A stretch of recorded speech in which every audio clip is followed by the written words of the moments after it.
You wanted to understand all the buzz around South Africa's land expropriation law, right? Yeah. Headlines everywhere. Everyone's got an opinion. It's a lot. So we dove deep into articles, legal analyses, even some of those, fiery political hot takes, all to bring you, the listener, the need to know without all the noise. And to really get this law, we have to go back, way back. We're talking centuries of inequality kind of baked into the very soil of South Africa. Okay, so rewind with me. Back to the 1600s, colonization's happening, and it's not pretty. Then, fast forward, 1913, boom, the Natives Land Act. It limited black ownership to a tiny 7% of the land. It's hard to overstate just how deeply that resonated, that injustice. And then, of course, it gets worse under apartheid. Just imagine most of the population squeezed onto this fraction of their own land, their livelihoods, their heritage systematically stripped away. It's heartbreaking. But then, 1994, apartheid ends. And there's this huge wave of hope, this promise to make things right. Restitution, redistribution, secure land rights, those were the goals. But then, by 2019, only about 8% of the targeted land had actually been redistributed. Something wasn't working. Yeah, that willing buyer, willing seller model. It was slow, it was complex, and some argue just fundamentally flawed. So in comes the Expropriation Act of 2025, and that's where things get really interesting. Okay, so break it down for us. This new law, it gives the government power to take land, in certain cases, without paying for it. Nil compensation, they call it. Pretty bold. It is, and it applies in 3 specific situations. 1, if the land is unused or abandoned. 2, if the state already owns it, but they aren't using it well. Or 3, if the market value of the land is, basically nothing compared to the public good that could come from using it. I can see how defining unused or insignificant value could get tricky. But let's talk about the people who support this. Their argument's rooted in justice, right? Correcting these centuries of being wronged. Exactly. They believe this law could be a turning point, a chance to finally rewrite the rules and create a South Africa where, everyone has a fair shot, restoring dignity, creating opportunity, a more just society. That's the core of it. And I keep thinking about examples like the Makaleke community. They got their land back and turned it into this incredible ecotourism and agriculture hub. It's like proof that land restitution can really work. It absolutely is. Their story, it highlights the potential to not just right these historical wrongs, but to actually revitalize entire regions. We're talking jobs, economic growth, communities empowered to shape their own future. That's powerful. But let's be real.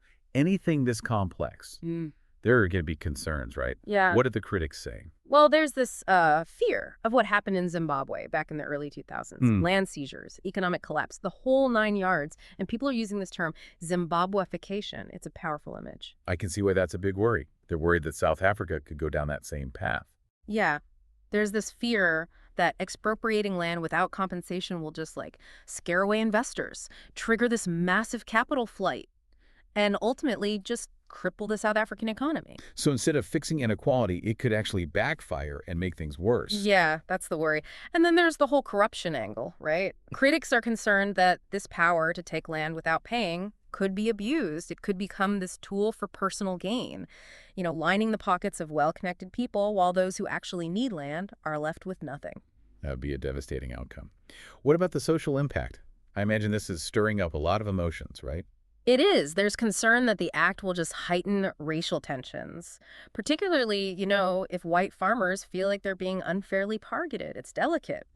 Any missteps here could have serious consequences for social cohesion. And then you got people like Elon Musk and Donald Trump weighing in, adding fuel to the fire with their claims that this whole thing is racist, dangerous. It's a global debate now. Right. And that international attention, it's a double-edged sword, It shines a light on the issue, but it also creates this perception problem for South Africa. Fighting that narrative, that's a battle in itself. It seems like everyone has an opinion, but it's not as simple as just for or against. Yeah. Even within the groups that support land reform, there's disagreement. Like the EFF, they're all for expropriation, but...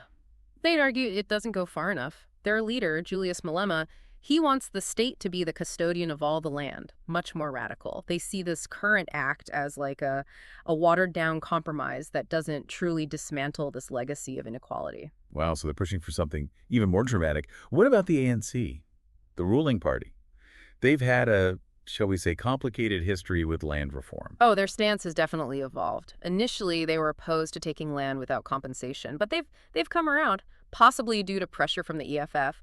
They're walking this tightrope trying to appease their base, maintain stability, and avoid, further economic damage. And then there's the DA, the Democratic Alliance, firmly against expropriation without compensation. Constitutional concerns, economic warnings, the whole works. Yeah, they see it as a direct threat to property rights. Believe it'll just lead to economic disaster. Their stance reflects the anxiety of many, especially in the business community. They fear these unintended consequences, such a, radical policy shift. So you've got this whole spectrum of opinions, even among those who agree that something needs to change. And it's not just political parties, is it? Other organizations are weighing in, too, like Agrisa, representing commercial farmers. Right. Agrisa, they acknowledge the racial imbalance in land ownership, but they point out that non-white landowners already control a big chunk of agricultural production. They say that focusing only on race ignores the complexities of the sector and could actually undermine the progress that's already been made. Like, don't throw the baby out with the bathwater. And then there's the Banking Association of South Africa. Understandably, they're a little nervous about how all of this will impact property rights in the entire banking sector. I can only imagine the risks they're seeing. Oh, absolutely. Instability in the property market, loan defaults, that ripple effect this could have on the whole financial system. It shows just how deeply land reform is tied to the whole economy. It's a balancing act, that's for sure. So we've got this moral imperative, these economic realities, and a whole range of viewpoints. Where does it even go from here? What are the possible scenarios we're looking at? Well, one path is a slow, measured approach, focusing mainly on unused land and providing, robust support for new farmers. Basically, a cautious rollout to avoid that sudden economic shock, keep things stable. Exactly. Think targeted investments in training, infrastructure, market access. Yeah. Giving those new farmers the tools to succeed, it could potentially ease some of the fears and lead to a more equitable, more productive agricultural sector down the line. That does sound promising. But I have to ask, what's the other side of this? What if things go in a more, let's say, aggressive direction? That's the scenario that keeps a lot of people up at night. Imagine widespread expropriation, but targeting even productive farmland. Little regard for the consequences. It could spiral fast. Economic collapse, capital flood, social unrest, food shortages, hyperinflation, Right. complete breakdown. It's a bleak picture. So best case, a careful, strategic approach that benefits everyone. Worst case, chaos, economic ruin. And I imagine even with the best intentions, there are still pitfalls. What needs to happen for this to work? What are the key ingredients for successful land reform in this context? One of the most important factors, targeted redistribution. It's not enough to just give people land. It has to be land that can be used effectively to actually uplift disadvantaged communities. We have to avoid just shifting ownership without addressing the deeper issues, like productivity and sustainability. So no more handing over land and just hoping for the best. Sounds like a much more hands-on approach is needed. Absolutely. New farmers, they need access to financing, to training, to infrastructure, to market connections. Without that, even the best intentions will fail. It's about empowerment, not just changing who owns the land. And it sounds like giving more power to local authorities and communities is crucial, letting them create solutions for their needs rather than this one-size-fits-all approach. Exactly. Local knowledge, local initiatives. That's where the real innovation happens. And we can't forget about the private sector either. We talked about their concerns, but they have a huge role to play in making this work. Right. They have the knowledge, the resources, the networks. What if, instead of being adversaries, they were allies in this? Mentorship programs, technical assistance, market integration, all things they could help with. Exactly. It's not just about the government doing everything. It's about partnerships, finding ways to make this beneficial for everyone. And let's not forget tenure security. Yeah. Millions of people in South Africa, particularly in rural areas, they live on land without formal titles. Land reform needs to address that to ensure secure land rights for everyone. Otherwise, we just replace one injustice with another. It's about creating a system that's fair for everyone, regardless of their background or current situation. Secure land rights, that's the foundation for economic empowerment, for social stability, for sustainable development. But even with all the right pieces in place, there are still challenges. We've already touched on some. The economic risks, the potential for corruption, the possibility of, making racial tensions worse. Those are real dangers. South Africa needs to be really careful. And then there's the question of government capacity. Can they actually handle all of this? Well, The logistics of expropriation, the redistribution, the support systems for these new farmers, the resources, the expertise, the, political will. it's a lot to ask Hmm. of any government, especially one facing so many other challenges. And let's not forget the human side of this. There will be resistance, anxiety, people who feel like they're losing out. Managing those expectations, building trust, creating dialogue, that's essential. This isn't just about economics or policy. It's about people's lives, Yeah. their livelihoods, their sense of belonging. Exactly. It's about healing a nation, addressing these historical wrongs, building a future where everyone has a fair shot. And that demands empathy, understanding, a willingness to, embrace complexity. And so we've covered a lot here. The history, the law, the arguments for and against, the paths forward, the challenges ahead.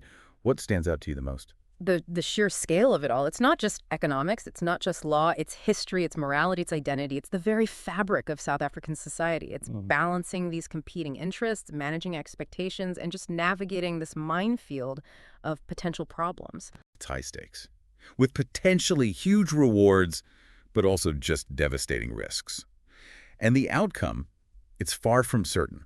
This is just the beginning of your deep dive into this complex issue. What are your initial thoughts? What resonates with you so far? The thing that strikes me is the human side of all this. We're talking about people's lives here, their hopes, their fears, their connection to the land. It's so easy to just get lost in the legal stuff, the economic forecasts. But at the heart of this, it's real people trying to build something better. It's true. Those human stories, they often get kind of overshadowed by all the noise. The farmer who lost everything during apartheid, the community struggling to make a living on land that's been neglected, the young entrepreneur trying to make something happen in a system that just seems rigged against them. It's powerful. It's a reminder that policy decisions, especially ones this big, they have real consequences. And those consequences, they can be good, they can be bad. We've seen the potential for land restitution, to uplift communities, to create jobs, even, help to heal some of those historical wounds. But we've also seen the danger of policies that are implemented poorly, the risks of corruption, the potential to just make things worse, the divisions that are already there. It's a tightrope walk, that's for sure. One wrong step, and the whole thing could just unravel. Absolutely.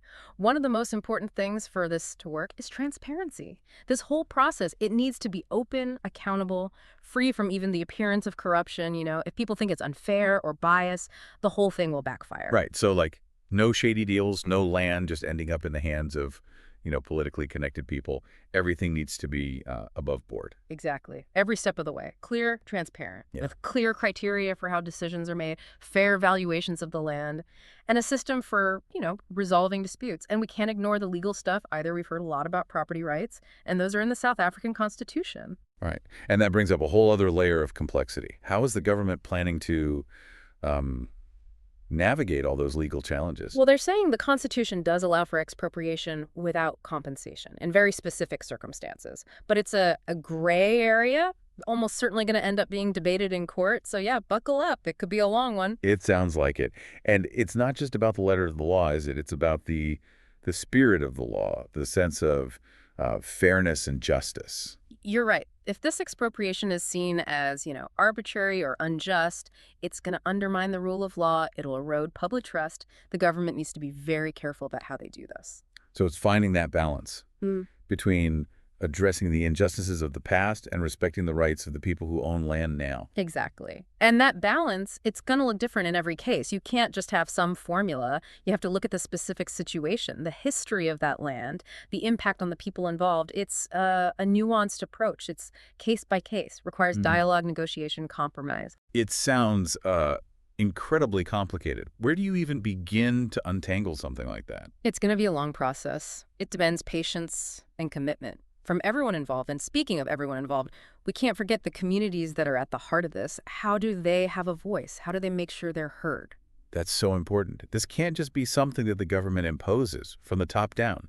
Communities need to feel like they're a part of this, that they have a say in what happens to their land. Absolutely. It's about empowering them to take ownership of their land, to develop it in ways that work for them, for their needs and aspirations. That requires trust.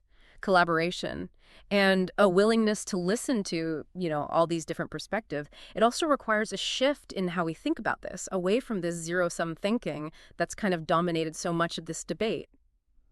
What do you mean by zero-sum thinking? Well, for so long, this whole conversation, it's been framed as this battle between black and white, between the people who have land and those who don't. It's been this winner-takes-all thing where, one side gains, the other loses. And that kind of thinking, it just breeds resentment, division. It makes it so much harder to find any common ground. Exactly. We need to get past that. We need a more inclusive approach, a more collaborative approach, where everyone feels like they're part of the solution. We all want the same thing, right? A prosperous South Africa. Yeah. Stable, equitable. That's something we can all agree on. Right. We're all in this together. But how do we shift that conversation from, like, competition to cooperation? How do you bridge that divide? Well, it starts with recognizing our shared interests, our common goals. We all want to see South Africa thrive. And that means finding solutions that actually work for everyone.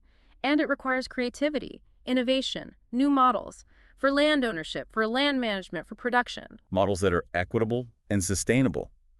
Models that, allow everyone to benefit and that ensure a thriving future for generations to come. Exactly. We need to find ways to make sure there's food security, to protect the environment, and to create those economic opportunities for all South Africans. That's a tall order. It almost sounds too good to be true. Are there any examples of this working, like in the real world? There are.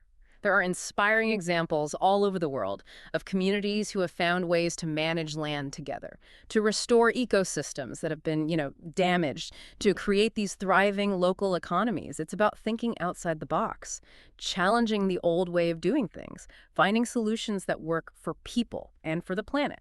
So there's hope. It's not just a pipe dream. There's always hope. But it takes effort, a willingness to learn from the past, and a commitment to building a better future together.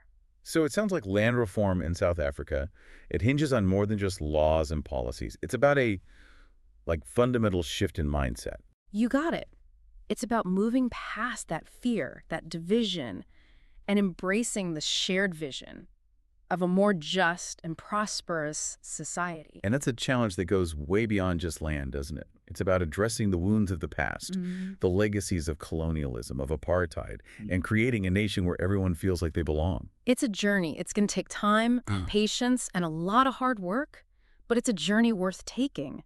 The stakes are so high. If South Africa can do this, if they can find a way to implement land reform in a way that's just and equitable and sustainable, it could be an example for the rest of the world. So they're not just shaping their own future, they're potentially shaping the future of land reform globally. That's a lot of pressure. It is, but it's also an incredible opportunity to show the world that this is possible, to address these injustices, to heal these divisions, to build that more equitable future for everyone. It's a story that's still being written, isn't it? And the ending. It's far from certain.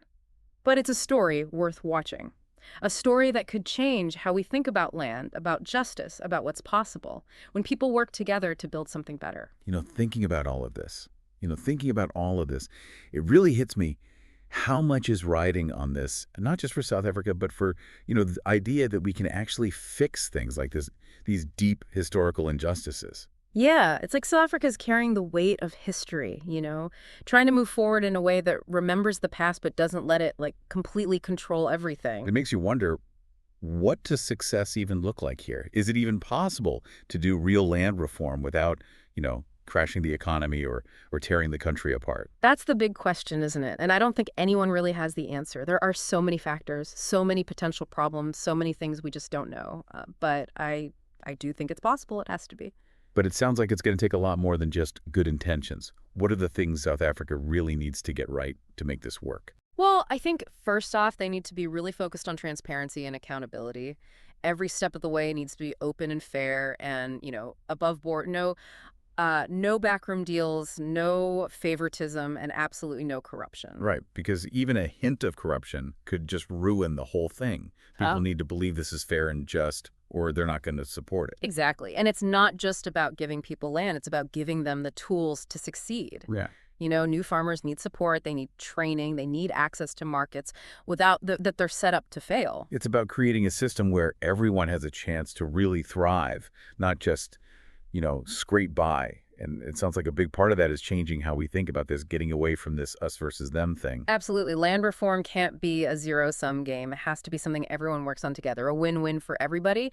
And that needs trust and understanding, which, given the history here, is going to be hard to build. Yeah, no doubt. But maybe this process could actually be part of that healing, maybe by working together to solve this, as Africans can start to bridge some of those gaps and build a better future together. I think that's the hope, right? That this could be a real turning point, a chance to not just fix the past, but create a new future one where everyone has a chance to benefit from, the success of this country. It's a powerful idea, Hmm. but as we've talked about, there are so many things that could go wrong. So as we wrap up this deep dive, I think the question I'm left with is this. Can South Africa pull this off? Can they do real land reform without crashing the economy or, sparking social unrest? Hmm. What do you think? I think they can. I really do. But it's going to be long. It's going to be difficult. And it's going to take a level of commitment and creativity and just plain working together that we haven't seen before. But the payoff could be huge, not just for South Africa, but for the whole world. It's a story that's still being written, and we don't know how it ends, but it's one worth watching, a story that could change how we think about land, about justice, about what we can achieve when we all work together to build a better future. So we'll leave you with this. Keep learning, keep asking questions, and keep thinking about this incredibly important and complex issue, because the future isn't something that just happens to us. It's something we build together.